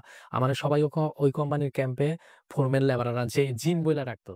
যে একটা জিনের পক্ষেও সম্ভব না যে সকাল ৬ টায় ডিউটিতে আইসা রাইতের ১০ টায় বাজে যাইয়া, তারপর আবার রাইতের ১১টা-১২টা পর্যন্ত রান্না-বান্না কইরা খাইয়া ২টা তারপর আবার পর্যন্ত টিকটক করে। ২ টা পর্যন্ত টিকটক করা, বিভিন্ন ভিডিওর মানে প্ল্যানিং করা, এটা কারো পক্ষে সম্ভব না। আমি তো ডিউটিতে যাই অনেক সময় ঝিমাইছি। ঘুমের জন্য আমি কান্না করছি। যে আল্লাহ তুমি আমার কি জীবন দিলা? মানে টাকা কামাইতাম ঠিক আছে। কিন্তু ঘুম হচ্ছে এমন একটা জিনিস, একটা মানুষের যদি ঘুম ঠিক মতো না হয়, তাহলে কিন্তু তার মানে মেজাজ একটা চরম মেজাজ একটা ভাব খারাপ লাগে। থাকে, শরীর খারাপ থাকে, সবকিছুতেই ডিস্টার্ব। তো তো যাই হোক আমার কোম্পানির কাছ থেকে পেপার নিয়ে যাওয়ার পরে যে এখানে চিকিৎসা করলো, দেখা যাচ্ছে আমার এক হাত দিয়ে সবকিছু করতে হইতো। প্রবাস হইলো এমন একটা জিনিস আল্লাহর কাছে সবসময় কই, "আল্লাহ যে প্রবাসে কাউরে তুমি অসুস্থতা দিও না।" তো আমার এই হাতটা যাওয়ার পর আমার অনেক কষ্ট হইছে, অনেক। রান্না-বান্না করা, খাওয়া তখন ওই ১ মাস যদি আমি মেসে খাইছি, কিন্তু এক হাত দিয়ে তো আর সবকিছু করা যায় না। অনেক কষ্ট হয়। পর এক পর্যায়ে আমার এই হাতটা সুস্থ হয়ে যায়। তো আমি যেই জায়গায় ইনজুরিতে গেছিলাম, আমার এই হাতটা ওইটা আশকারি ক্যাম্পের ওখানে, ওটা তো সরকারি একটা প্রজেক্ট। ওখানে যেহেতু আমি ইনজুরিতে গেছি, আমাদের বলদিয়া লেবার যারা আছে তাদেরকে নিষেধ করে দিছে ওই দেশের আশকারি যে, "তোদের লেবার এখানে আসার পর একটা অ্যাক্সিডেন্ট হইছে। তোদেরকে এখানে কাজ করবার মানে দিব না।" মানে আশকারি যেখানে গর্তের ময়লা আবর্জনা ফালাইতেছে ওই জায়গায় আমরা সব লেবারেরাই মানে রড যেগুলা ওইগুলা নেওয়ার জন্য বিভিন্ন আসবাবপত্র নেওয়ার জন্য সবাই কাড়াকাড়ি করতাম। তো এক পর্যায়ে আশকারি উনাদেরকে নিষেধ করে দিছে, "তোরা এখানে আর কাজ করতে পারবি না।" পরে ১ মাস পর আমি সুস্থ হইলাম। পরে আমি মনে, মনে চিন্তা করলাম আমারে তখন অনেকেই কয় যে, "তোর লিগে আমাগো এতগুলা মানুষের হক নষ্ট হইলো। আমরা আর কাজে যাইতে পারি না। আমাগরে অনেক কাজ করতে দেয় না। ওই জায়গায় মাল টোকানোর জন্য দেয় না।" তো এক পর্যায়ে আপনার পুরোটা সুস্থ হয়ে যাওয়ার পর মানে এখানে যে একটা পিন ছিল, এই আঙ্গুলটা সিধা রাখার জন্য। এখন এই পিনটা বাইর করার সময় কোম্পানি বলতেছে যে, "তোর আর ট্রিটমেন্ট আমরা করাইতে পারব না।" কারণ তোর হুম। ট্রিটমেন্ট করাইতে অলরেডি ১৬-১৭ হাজার রিয়াল আমাদের চইলা গেছে। এখন যেইটুকুন আছে ওটা নিজের টাকায় তুই করগা, ঠিক করগা। তো এখানে একটা পিন আছে। এখন এই পিনটা বাইর করার জন্য আমি সেম ওই হসপিটালে আরেকদিন গেছি ফোরম্যানের সাথেই। ওই ফোরম্যানই নিয়ে গেছে আমারে, বরিশালের ফোরম্যান। তো এখন এক্স-রে করতেছে, এক্স-রে করার পর বলতেছে পিনটা বাইর করতে হবে। পিনটা বাইর করতে কত টাকা খরচ হইব? পরে বলতেছে ৪,০০০ রিয়াল। মানে আমি চিন্তা করতেছি যে শুধু একটা পিন বাই করব তাই ৪,০০০ রিয়াল। তো আমি বলতেছি যে ৪,০০০ রিয়াল এনে দিমু না, ৪,০০০ রিয়াল আমি প্রয়োজনে বাংলাদেশে পাঠাই দিমু। তাও আমি এই জায়গাতে পিন বাই করব না। পরে একদিন কাজের সাইডে গেছি। কাজের সাইডে যাওয়ার পর পরে দেখি পিনের মাথা মানে চামড়ার উপর দিয়া হইয়া রইছে। পরে আমি কি করছি, আপনার ওই দেশে আপনার যে বাকালা বলে যেটাকে বলা হয় দোকান। তো বাকালার থেকে আমি একটা কেচি নিছি, একটা ব্লেড নিছি, আর একটা খেজুর গাছের কাটা নিছি যে আজকে এই পিনটা আমি নিজেই বাই করব। পরে হালকা করে আপনার মানে কেচি দিয়ে চামড়াটা একটু হালকা করে কাটছি, ব্লেড দিয়ে একটু নাড়াচাড়া দিছি। পরে খেজুরের কাঁটা দিয়া হালকা একটু নাড়াচাড়া দিয়া পরে টান্দা বাইর লাইছি। পরে গেছি এইজন্যই কি আমার ৪,০০০ রিয়াল দিতে হইব? এখানে কিন্তু আবার আঙ্গুলের ভিতরে সিলাই ছিল। মানে ওই পিনটা কিন্তু আটকাই দিছে সেলাইয়ের মাধ্যমে আঙ্গুলের ভিতরে হাড়ের সাথে। তো আমি ওই আপনার হালকা একটু বাইর কইরা পরে পিনটা টান্দা বাইর লাইছি। পরে গেলাম যাক আমার ৪,০০০ রিয়াল সেভ হইল। তারপরে হাতে কোনো প্রবলেম হয় নাই? না হাতে আল্লাহর রহমতে কোনো প্রবলেম হয় নাই। কারণ ভিতরে যদি আপনার প্রবলেম তো হতে পারত। মূল কথা হচ্ছে যে সে রিস্কটা নিয়েছে। এই ৳৪,০০০ ৳৪,০০০ রিয়াল দেশে পাঠাবে, তবুও হাতের এই জায়গাটায় সে খরচ করবে না। অসংখ্য প্রবাসীদের জীবনের গল্প এগুলা। অসংখ্য প্রবাসীদের। আমরা চেষ্টা করছি বিকাশের সহায়তায় এই অনুষ্ঠানটি নির্মাণ করার জন্যে প্রবাসীর অন্তরের কথা। এবং আমরা চেষ্টা করছি বাংলাদেশের আনাচে-কানাচে সহ এই মানুষদের গল্পগুলো পৌঁছে দেয়া যে কি পরিমাণ স্যাক্রিফাইস এর বিনিময়ে আমাদের রেমিটেন্স খাতে প্রতি বছর, প্রতি মাসে শত কোটি টাকা রেমিটেন্স জমা হয় এবং বাংলাদেশের অর্থনৈতিক মেরুদণ্ডের মূল সোপানই হচ্ছে এই রেমিটেন্স। আ এখানে একজন মানিকের গল্প উঠে আসছে। একজন মানিক মতান্তরে হাজার লক্ষ মানিকের গল্প। আরো অনেক গল্পই আসবে ভবিষ্যতে। জি। তো যাই হোক পিনটা বাইর করার পর পরে আমার অনেকেই বলছিল তোর জন্য আমার ওখানে তোর জন্য আমাদের কাজের সমস্যা হইলো। এখন আর আমাদেরকে যাইতে দে না। পরে আমি চিন্তা করলাম যেহেতু আমার জন্য সমস্যা হইছে তাহলে আমি কাজটা আমি আবার নিজেই যাইয়া শুরু করব। পরে আমি একদিন আপনার ওই প্রজেক্টে গেলাম। পরে ওই প্রজেক্টে যারা কাজ করতো তারা বলতো, "কিরে তুই সুস্থ হইছস?" কই, "হ সুস্থ হইছি।" পরে আমি আবার ওই জায়গায় যেয়ে মাল টুকানো শুরু করলাম। পরে আমার দেখা দেখি আবার সব লেবার যেয়ে মাল টুকানি শুরু করল। পরে এইভাবে কাজ করতেছি। কাজ করতে আপনার ২০২১ সালের দিকে মোটামুটি অনলাইনে একটা ভালো একটা পরিস্থিতি আইসা পড়ল। মানে তখনও কিন্তু আমি TikTok ছাড়ি নাই। তো এক পর্যায়ে ২০২১ সালে আইসা Facebook পেজ খুললাম। হুম। পরে তা আর্নিং শুরু ২০২১ সাল থেকে। হ্যাঁ, তো তারপরে আপনি এসছেন TikTok, TikTok থেকে আপনি আসলেন Facebook এ। হ্যাঁ, হ্যাঁ। পরে আমার বন্ধু বলতেছে যে, বন্ধু তোর তো দেখলাম। তোর তো বাংলাদেশ TikTok এ দিয়ে পুরা ভাইরাল। হুম, তোর ভিডিও না দুর্দান্ত চলতেছে। তাইলে হুম। তুই এক কাজ কর। YouTube এ ভিডিও শুরু কর।" আমি কই, "ধুর বেটা YouTube এ ভিডিও আমার এগুলা দেখবো মানুষ।" কয়, "তুই যা পারস, চাল-চলন যা আছে সবকিছুই তুই তুইলা ধর। এইগুলাই মানুষ দেখবো।" আমি কই, "না, এগুলা দেখবো না।" কয়, "আরে বেটা তুই কর। যা দেয়ার হেডা আমি দেখবো।" আচ্ছা। পরে তখন আমার YouTube চ্যানেলে সাবস্ক্রাইবার ৭,০০০। কি করতেন? এই যে এগুলোই ভিডিও করতেন? হ্যাঁ, এগুলাই। মানে যে গান-টান, টিকটকের ভিডিও নিয়ে ছেড়ে দিতাম। লিপসিং টিপসিং এগুলো করেন? এগুলাই নিয়ে ছাইড়া দিতাম। তখন পর্যন্ত আপনার রিয়াল লাইফ নিয়ে আপনি দেখান নাই। বোধহয় আপনি যে পাথর টানতেছেন এগুলো না, করতেছেন, তখন তখন এগুলো দেখান নাই। আপনার একটা ভিডিও ছিল এরকম যে আপনি কোন একটা ডোবা থেকে ২ টা মাছ মারছেন। আমি যদি ভুল না বলে থাকি। মাছ মেরে নিয়ে আপনি বলতেছেন যে আজকে এটা ভাজি করে খাবো বা এরকম কোন কিছু। হ্যাঁ, আমার কাছে এটা দেখে মনে হচ্ছে যে এটা কি শুধুমাত্র উনি মানুষের সিম্প্যাথি পাওয়ার জন্য এটা করতেছে? আসলেই কি বিদেশের জীবন এরকম? এই প্রশ্নগুলো আমার ছিল। তো এখন আমি রাইট নাও আপনার গল্প শুনে আমার কাছে যেটা মনে হচ্ছে okay fine. This is the Real life. তো হয়েছে কি আপনার যে বিষয়টা বললেন, হ্যাঁ। সৌদি আরবে কিন্তু লালের মতন একটা সিস্টেম আছে। আচ্ছা। লালার মতন। ওই লালার মধ্যে আপনার তেলাপিয়ার মতন, তেলাপিয়াই ধরা চলে আরকি। তেলাপিয়ার মতন বিভিন্ন ধরনের মাছ যাওয়া আসা করে। ওই দিক থেকে কিন্তু সৌদিরা পর্যন্ত মাছ মাইরা খায়। অনেক বাঙালিরাও খায়। আচ্ছা। তো কাজেই আমি ওখান থেকে একটা মাছ মানে উঠাইছিলাম। মাছ উঠাই বলতেছি যে মাছটা যদিও মরা ছিল, হ্যাঁ। ওইটা আপনার Facebook পেজে ছাড়া হয়েছিল তখন ২০ মিলিয়ন না ২১ মিলিয়ন ওই সময় Facebook এর ভিডিওর রিচ অনেক ভালো ছিল।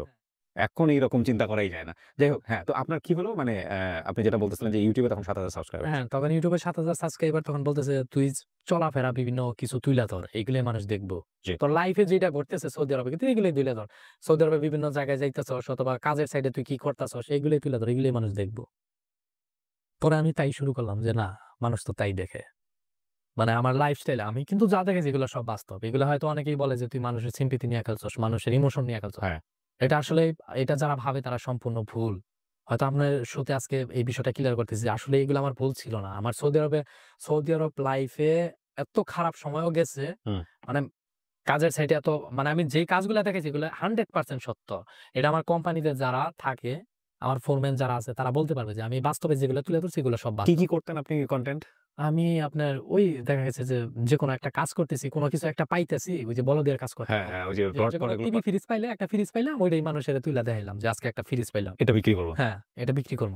অথবা আজকে অ মানে একটা মাজরার মধ্যে গেলাম। মাজরা মানে ওই যে আপনার যেগুলো আপনার পুরাতন হয়ে গেছে সৌদিরা ভাইঙ্গা চুইরা থুইয়া গেছে গা। ওই জায়গায় দেখা গেছে যে বিভিন্ন পিলার মিলানো। আপনার ভিডিওতে যেটা দেখা যায়, হ্যাঁ, হ্যাঁ। মজার বিষয় হচ্ছে যে আপনি যেগুলো স্ক্র্যাপ গুলো যখন কালেক্ট করছেন, আশেপাশে কোনো লোকজন নাই, বিরান মরুভূমি। আসলে কি এরকম ফাঁকা? হ্যাঁ, এরকম ফাঁকা, ফাঁকা জায়গা আছে, অনেক আছে।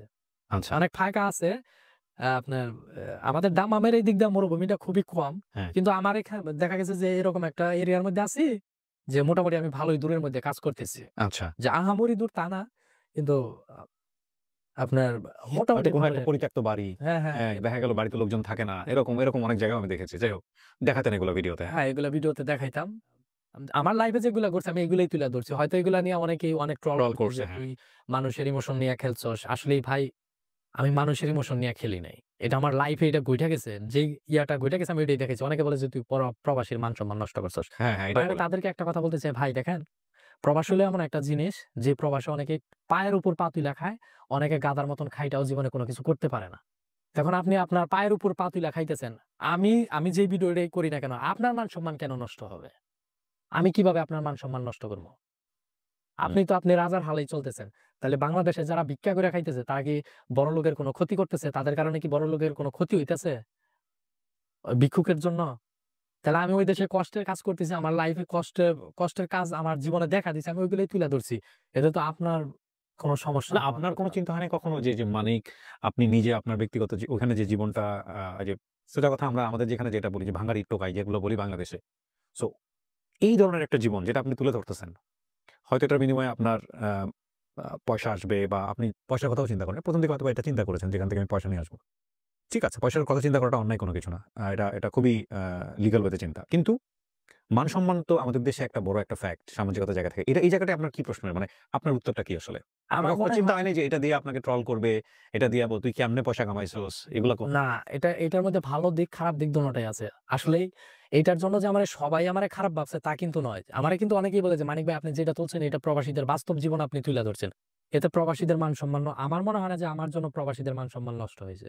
আপনার নিজেরটা মনে যাচ্ছে যে আপনি যখন গ্রামে আসলেন নিজের পরিবারের কাছে, তারা কিভাবে দেখবে আপনাকে? মানে কিভাবে পয়সা রোজগার করছে? এগুলো নিয়ে আপনার উত্তর কি আসলে? তারা কিভাবে দেখবে? আসলে আমি কাজের পাশাপাশি অনলাইন থেকেও আর্নিং করতাম। হুম। আমি তো মোটামুটি ভালোই মানে আপনার নিজের মান-সম্মানে কখনো ইয়ে হয়নি আপনার কাছে? আমার মনে হয় না যে এর জন্য আমার মানে আপনি সৎ পথে পয়সা রোজগার করছেন। আমার সৎ নিয়ত যেটা আমার তো এরকম আমি তো কোনো চুরি করি নাই, আমি তো ডাকাতি করি নাই। তো সেটাই। আমি রাইট, চুরি করে খাইছি, ডাকাতি করে খাইছি। আমি কাজ করে খাইছি, কাজ দেখাইছি। অনলাইনে তুলে ধরছি ব্যাস এইটাই। রাইট, এখন রাইট, আপনি যেভাবে নেন আরকি। রাইট। আপনার মন যেভাবে নেয় ওইভাবেই। আর আমার মন আমি মনে করি আমার দিক থেকে আমি 100% পারফেক্ট। ওকে, ফাইন। সো যেটা হলো আপনি ২০২১ সালে ফেসবুকের কথা বলছিলেন, ইউটিউবের কথা বলছিলেন। আমি হ্যাঁ, এখানকার হ্যাঁ। আয়ের জায়গায় আসতে চাই। জি। তখন ২০২১ সাল থেকে আমার আর্নিং শুরু। কত সাবস্ক্রাইবার আপনার এখন ওখানে? এটা 1.42। 1.42 অনেক। মানিক মিয়া অফিসিয়াল না? হ্যাঁ। মানিক মিয়া অফিসিয়াল। হ্যাঁ, বলেন। তো যাই হোক ২০২১ সাল থেকে মোটামুটি আর্নিং শুরু করলাম হুম। অনলাইন থেকে। তখন আমার বন্ধু আমার মানে পেজ, ইউটিউব সবকিছু করা শুরু করলো। তখন বলল যে, "আমার তো একার পক্ষে সম্ভব না। হুম। তাহলে আমার একটা ছোট ভাই আছে, তাইলে ওরেও আমাদের সাথে নেই।" ওর নাম হচ্ছে আলামিন রাজু। হুম। ওর বাসাও আমাদের বাড়ির পাশাপাশি। এই সৌদি আরব থেকে যত টাকা ইনকাম করি, দেখা গেছে যে অনলাইন থেকেও তো তার থেকে কোনো অংশে কম আসে না। হুম। মোটামুটি আমি সৌদি আরব থাকার পর ঘরবাড়ি কিন্তু সবকিছু সেটেল কইরা ফেলাইছি। এই বাড়িতে ঘরবাড়ি হয়ে গেছে। হ্যাঁ, হ্যাঁ। আচ্ছা। তো আমি তখন ভাবলাম যে আমি যেহেতু আমার মায়ের স্বপ্ন পূরণ করতে পারছি, টাকা-পয়সা মোটামুটি কামাইয়া ঘরবাড়ি সবকিছু কমপ্লিট করছি, তাইলে এখন একটা ছুটিতে যাই। কতটুকু জায়গার উপরে ঘর করলেন? ১৮% ২ শতক থেকে ১৮%। হ্যাঁ, এটা কি বিল্ডিং করলেন আপনারা? বিল্ডিং দিতে চাই আপনার বাড়িটাও দেখিয়েছে মানে সামাজিক যোগাযোগ মাধ্যমে যে বিল্ডিং দিতে চাইছিলাম কিন্তু আমার বাপ-মা বলে যে, "না, বিল্ডিং এ থাকার দরকার নাই। আমরা টিনের ঘরই দিমু।" আমার বাড়ি দেখছেন কিনা জানি না। দেখেছি আমি। তো ঐরকম ভাবে আমার বাপ এই একটা সিস্টেম করলো যে, সুন্দর, এইভাবে ইয়া সুন্দর। করি। টিনের ঘর থাকলেও দেখতে সুন্দর দেখা যাইব। ও। তো তখন ফার্স্ট টাইম তখন আমি একবারে আসার নিয়ত। আ যে একবারেই যামগা। যেহেতু ইনকাম সোর্স এখন সৌদি আরবে কইমা গেছে, না আসাটাই তখন ভালো। কি আপনি Facebook, YouTube থেকে ইনকাম করতেছেন? হ্যাঁ, কত করে ইনকাম করছেন প্রতি মাসে আনুমানিক? এই ধরেন ২, ২-২.৫ লাখ ২ থেকে তখন হচ্ছে আপনার ২ থেকে ৩ এর ভিতরে। প্রতি মাসে। হ্যাঁ। আর এখন এই রেশিও যদি বলি? এখনকার বিষয়টা হয়তো সিক্রেটই রাখি। তখন ২ থেকে ৩ আসলেও আমি কিন্তু তখনও এতটা পাকাপোক্ত না। হুম। মানে টাকা কিভাবে কনটেন্ট এই টাকাগুলো কি আপনার অ্যাকাউন্টে আসতো নাকি অন্য কারো এটা কাছে? আমার বন্ধুর অ্যাকাউন্টে আসতো। ওরা টাকা উঠাইয়া আমার বাড়িতে দিয়ে আসতো। আচ্ছা। তো এখনো আলহামদুলিল্লাহ ভালোই। কিন্তু এখনকার বিষয়টা একটু সিক্রেট। ওকে থাকুক, সিক্রেটই থাকুক। হ্যাঁ। তো আপনি চিন্তা করলেন ২০২৩ এ একবারে পাকাপোক্ত হয়ে দেশে চলে আসবো। দেশে ছিলাম কিন্তু আপনার পরে ভাবলাম যে না ছুটিতে যাই। আমার মা বলতেছে যে একবার আসার দরকার নাই। তখন না আমার ঘরবাড়ি সব কমপ্লিট। তাই আমি বলতেছি যে ঘরবাড়ি যেহেতু করছস তাহলে ছুটিতে আয়। পরে ছুটিতে গেলাম। পরে যাই হোক ১ম পর্যায়ে আসলাম তখন একটা তুলপাড় তৈরি হইলো। তোলপাড় বলতে? একটা ট্রেন্ডিং মানে বিদেশ থাকা অবস্থায় ভিডিও তৈরি করছি। সবাই একটা দেখার আগ্রহ যে ও আপনার বাড়িতে হ্যাঁ, প্রতিদিনই লোকজন যাইতো আপনাকে দেখতে। এত পরিমাণে লোক যাইতো আমার মানে মনে করেন যে কয় মাস ছিলাম আমার চোখের ঘুম হারাম হয়ে গেছিল। আর আমি পালাইয়া টাঙ্গাইল আপনার বাসার মধ্যে থাকতাম। মানে তারা এটা বোঝার চেষ্টা করত না যে একটা মানুষ এত বছর পর বাংলাদেশে আসছে। একটু ঘুম-টুম দরকার, হ্যাঁ, রেস্ট দরকার। ঘুমের দরকার আছে। কিন্তু তারা এটা কোন সময় বোঝার চেষ্টা করত না। তারপর আমার ঘুম মানে হারাম হয়ে গেছিল। মানে আমি পাগল মতন হয়ে গেছিলাম যে না এভাবে তো আর টিকা যাইব না।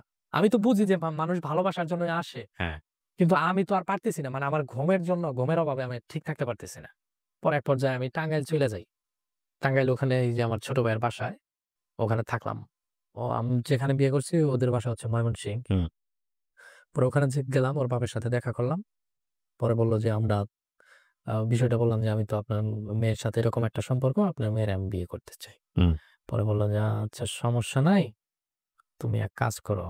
তুমি এখন আপাতত তোমাদের বাসায় যাও, আমরা একদিন আসবো তোমাদের বাসায়। পরে বললাম যে আপনার মেয়েকেও সাথে নিয়ে আসবে। পরে ওরাও সাথে নিয়ে আসছে। নিয়ে আসার পর এই ১ম দেখলো ও বাড়ি। এর আগে দেখে নাই? না। পরে এক পর্যায়ে নিয়ে আসছে। নিয়ে আসার পর আলাপ আলোচনা হওয়ার পর আমার স্বপ্ন আবার ছিল যে আমি কিন্তু মোটামুটি সাকসেসফুল আলহামদুলিল্লাহ। মানে অনলাইন থেকে ইনকাম আসার পাশাপাশি সৌদি আরব থেকে টাকা কামানোর পাশাপাশি মোটামুটি আলহামদুলিল্লাহ চলে ভালোই। তো আমারও আবার স্বপ্ন যে বিয়ে যেহেতু করবো তাইলে হেলিকপ্টার দিয়েই করবো। আমার বাপেরও স্বপ্ন যে যেহেতু পোলায় বিয়ে করবো তাইলে হেলিকপ্টার দিয়ে বিয়ে করাই। পরে যাই হোক হেলিকপ্টার ভাড়া করলাম। অনেক দৌড়াদৌড়ির পর অনেক কিছু ম্যানেজ-ট্যানেজ করতে হয়। গ্রাম পর্যায়ে নিতে গেলে বিয়ে-শাদীর বিষয় নিতে বিয়ে-শাদীর সময় হেলিকপ্টার নিতে গেলে মাঠ পারমিশন, হুম। ডিসি অফিস থেকে পারমিশন এগুলো দৌড়াদৌড়ি করার পর এক পর্যায়ে পরে আপনার হেলিকপ্টার ভাড়া করলাম। হেলিকপ্টার ভাড়া করার পর হেলিকপ্টার দিয়ে বউ উঠাইলাম। এটাও ভাইরাল। হ্যাঁ, যে আ মা-বাবা সবাই খুশি। তো এখন সংসার করতেছেন। এখন সংসার করতে বিয়ে কতদিন হলো আপনার? বিয়ে আপনার ২০২৩ এর আগস্টে করছি সম্ভবত। আচ্ছা। এত তাড়াতাড়ি ডেট ভুলে গেলে তো সমস্যা। বাড়িতে গিয়ে প্রবলেম হবে। ১০ই আগস্ট ১০ই আগস্ট করছি। ১০ই আগস্ট। আমার মা-বাবার দোয়ার কারণে এমনকি আমি পরিশ্রম করছি বলে হয়তো এতদূর আসতে পারছি। কারণ আমি যে ঘরবাড়ি করা, তারপরে যে অনলাইন প্ল্যাটফর্মে একটা পরিচিতি লাভ করা, এগুলো তো সবকিছু আমার চিন্তা ভাবনার বাহিরে ছিল। কারণ আমি আগে এমন একটা মানুষ ছিলাম যে মেয়েদের সামনে যাইতেও আমার মানে আমাদের মেয়েদের সামনেও যাইতে আমার শরম করত। ১০ জন মানুষের সামনে কথা বলতে পারতাম না। আমার মা-বাবা সবসময় আমারে নিয়া খুশি। তাদের স্বপ্ন ছিল একটা বাড়িঘর। বাড়িঘর করছি, আমি তাদেরকে বইলেও দিছি যে, "আমি তোমার স্বপ্ন পূরণ করবোই, যেভাবে হোক নিজের রক্ত দিয়ে হইলেও।" আলহামদুলিল্লাহ, মা-বাবার স্বপ্ন যদি পূরণ করতে পারি, পৃথিবীতে আর কি আছে? ঠিক লাগে। কি লাগে? কিচ্ছুই না। বাবা কই এখন? বাবা এখন দেশেই আছে। এখন উনি তো আর যান না। না, না, না। উনি এখনো বাড়িতেই থাকে। উনার চলার জন্য খরচের টাকা-পয়সা দেই। সেটা আপনারা দিয়ে দেন। হ্যাঁ, আলহামদুলিল্লাহ। আমার মায়ে বলছে যে, যেহেতু আরেকটা দেশের জন্য বইসা রইছি, যে বলছে, "হ্যাঁ, হবো ইনশাআল্লাহ।" আপনার মতো জায়গা থেকে সফল হতে চায়। তাদের জন্য আপনি কি পরামর্শ দেবেন? আমরা তো অনেক সময় অনেক মানুষ আছি যে বড়, বড় স্বপ্ন দেখি, কিন্তু ওই স্বপ্নের জন্য পরিশ্রম জিনিসটা আমরা করতে চাই না। দেখা গেছে যে ১০০% এর মধ্যে 30% যাই আমরা অফলাইনে যাইগা। আমার পক্ষে সম্ভব না। মানুষের পক্ষে সবকিছুই সম্ভব। একটা মানুষ যদি পারে, সে সবকিছুই পারবে। আমি বললাম না যে, আমরা তো এমনও দিন গেছে যে আমরা এক বেলা খাইলে ২ বেলা খাইবারই পারি না। আমার অতীত কখনো আমি লুকাই না। আমি মৃত্যুর আগ পর্যন্ত কখনো লুকামও না। আল্লাহ তাআলা যদি আমারে কোটিপতিও বানায়, শিল্পপতিও বানায়, আমি কখনো আমার এই অতীত আমি বলতে পারব না। তো কাজেই একটা মানুষ যদি আপনার টার্গেট নেয়, যে একটা স্বপ্ন দেখে যে আমার এই স্বপ্নটা আমার পূরণ করতেই হবে। যে আমার জীবনে কোটিপতি হতেই হবে। তো সে যদি ওই লাইনে যদি হাঁটা শুরু করে, সেখান থেকে যেখানে ১০০% চাইছে, ওখানে সে ১০০% না পায়, সে তো 50% পাবে।